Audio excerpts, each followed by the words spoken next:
evening and welcome back to Checkpoint. With me in studio for a conversation around the conduct of members of parliament, allegations of bribery that have been swirling. In fact, one of the members, Kimilili, member of parliament, Didymus Barasa, is on the record saying that he was approached by a member with 10,000 shillings to be able to secure his shooting down of that report. But my guest with me today, we have Farah Maalim. He's a former deputy speaker, and then the speaker take issue with the conduct and engagement between witnesses and the committee members. And then now there's no mention of all those people we had, or the members had very many issues with at the beginning. Isn't this indicative of compromise? Yes, that's exactly what I was trying to say. And the point is, Honorable Gladys Wanga, this sugar found it's talking about, everybody talking about that importer. And that importer, rye importer, as you're saying, is not in the report. Maybe he was able to absolve himself? No.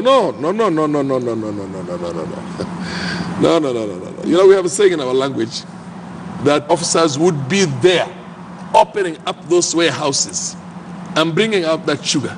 So would you say the leadership, even in parliament, is compromised? It's absolute nonsense. They're just trying to make us busy with some small people here, and, you know, this is the receipt.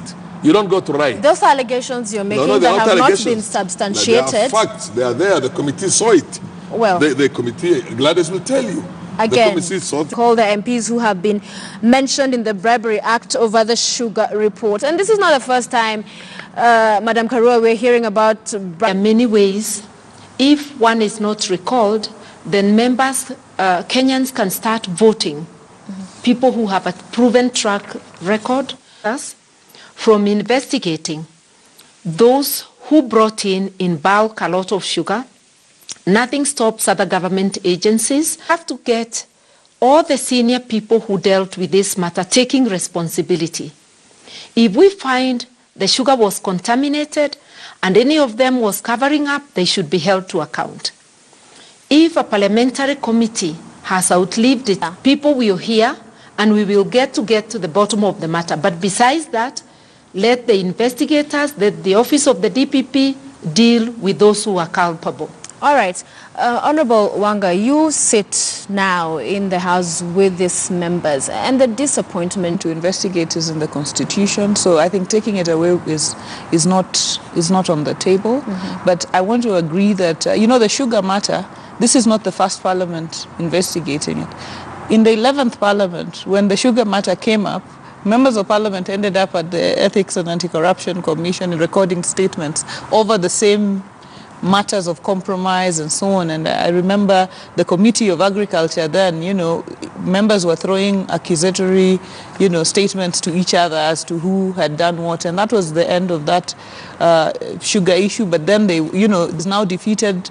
We have no, you know, we have to get other, you know, investigating agencies coming in to deal with the sugar matter in particular. But broad investigating, you know, powers of parliament are in the Constitution, and those, you know, this has to be dealt with on case by case, rather than saying, let's take away all investigation away from parliament. We can't without amending the Constitution. And perhaps should we consider that, sir, because these members of parliament, apart from their salaries, are getting these other allowances to sit on these committees, and that's why they're so lucrative. There's always very lot of jostling around getting those positions.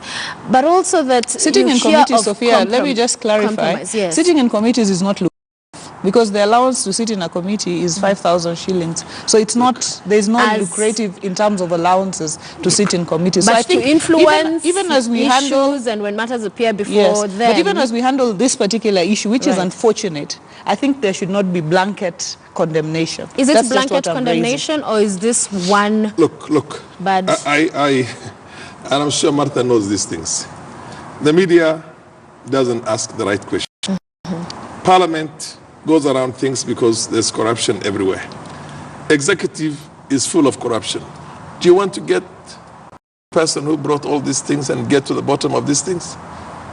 His Excellency President Uhuru Kenyatta wants to get that person tomorrow and bring him to court and get all that, sugar which is lying in those warehouses right now, which is still going to be distributed to the rest of the country, he's the only person who can do it. The bulldozers are now doing what they're doing because it's only the head of state. She's talking about the bulldozer. That's the head of state. You understand my point? These members of hang on a minute. He doesn't prosecute, and he's argued that before, that there are independent institutions in place. So what do you expect him to do? That is a cover-up. Really? That is a way to look at these things and say, okay, this good sugar, expensive sugar, to come and compete with this one. Now somebody comes and flogs it for almost $1,000 per ton, because when you sell it out there, that's what somebody makes. And somebody has made millions, billions and billions.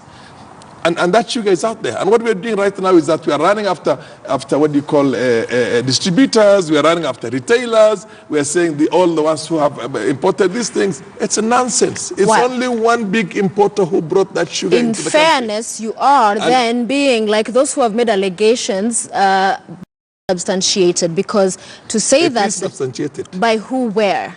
The sugar itself, 185,000... It has come in, but sir, fairness, in and of it, would be unfair to say because you brought this much, then you're the bad guy, isn't it? Let's have this very powerful merry-go-round. We've had it for the last 60 years.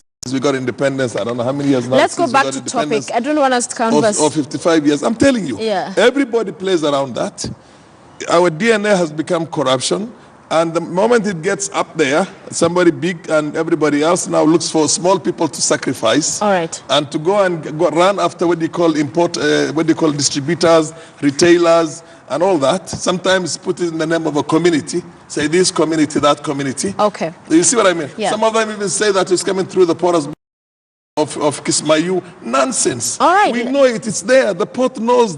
The treasury knows. And everybody knows. And if our head of state wants to get to the bottom of it, he's the only person who can get to the bottom of it. Karua, I see you raring to go. Talk to us about what you make of those remarks. Even for Kenyans, in your view, the way forward, especially in as far that oversight roles, can Kenyans still trust Parliament to do that?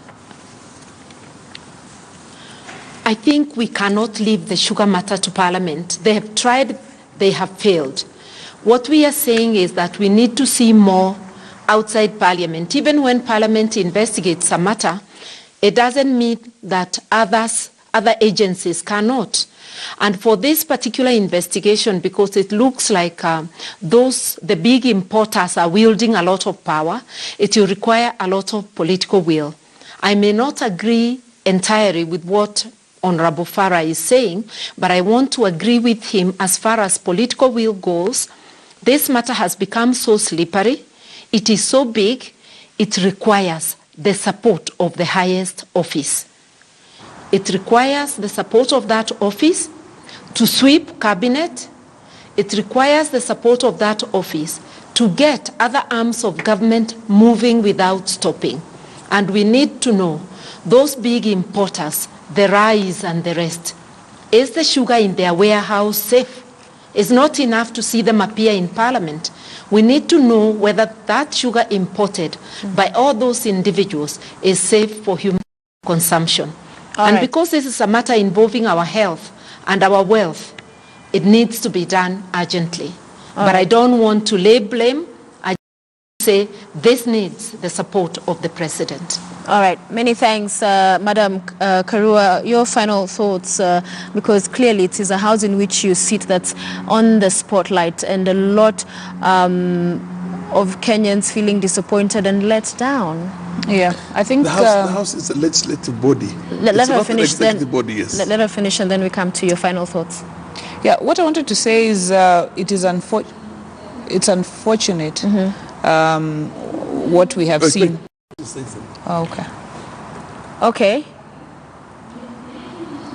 Yes. Yes, you may finish. Director, if we could have But like Gladys and yes, even a few good members agitating and articulating issues properly can help turn around Parliament.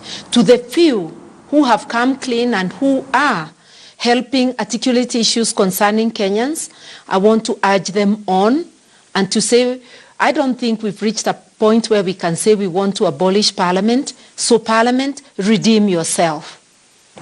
This is the time. Okay. Otherwise, it's time the Kenyans will have to decide whether they need so many members and whether they need so many institutions that are not working. All right. Thank you very much. Thank you for joining us and for that closing statement. Wanga. Yeah, what I wanted to say is that these allegations are unfortunate.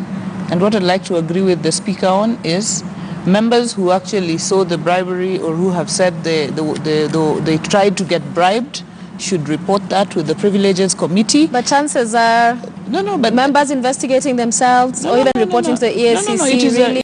It is a report that is being made. Yeah. I've told you before, like in the last Parliament, EFCC moved. I think the Speaker is never afraid to bring in EFCC or DCI to investigate Parliament for our own credibility, because you will find that not all 349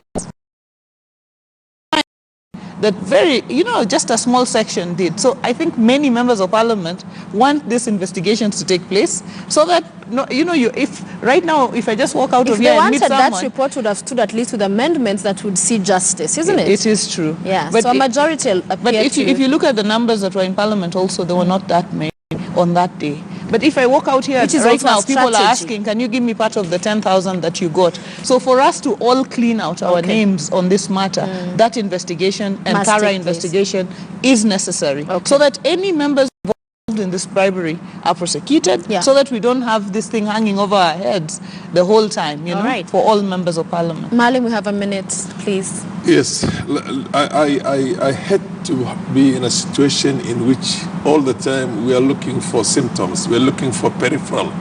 We're not trying to solve the problem, we're not trying to go to the source itself. You see what I mean? I highly doubt that somebody can go around there with 10,000 shillings each and give to members of Parliament. 10,000 is not such a lot of money for a member of Parliament. Which is why it's even... No. Sometimes, and by the way, even those ones who are talking of bribery, I believe to be taking care of an interest. They've already been compromised and told, take this particular line, support this particular report. Just a moment, let me tell you. Support this particular report. Because the scam lies more with the committee that prepared that report, that leaves out big names from that thing. And Parliament, sometimes when they see these kind of things, there's an outreach in which they say, no, it's not right. This is not the way it should have been done. So and so should have appeared. So and so should have appeared in this country. And then, of course, it also becomes partisan. This is also translated in the context of the political environment and political temperatures that are there. You see what I mean? It looks like it's only targeting one side of the cabinet itself. And in any case, when you look for somebody like, the whole thing looks like a witch hunt. It looks like politics is playing out. That the committee prepared a political report.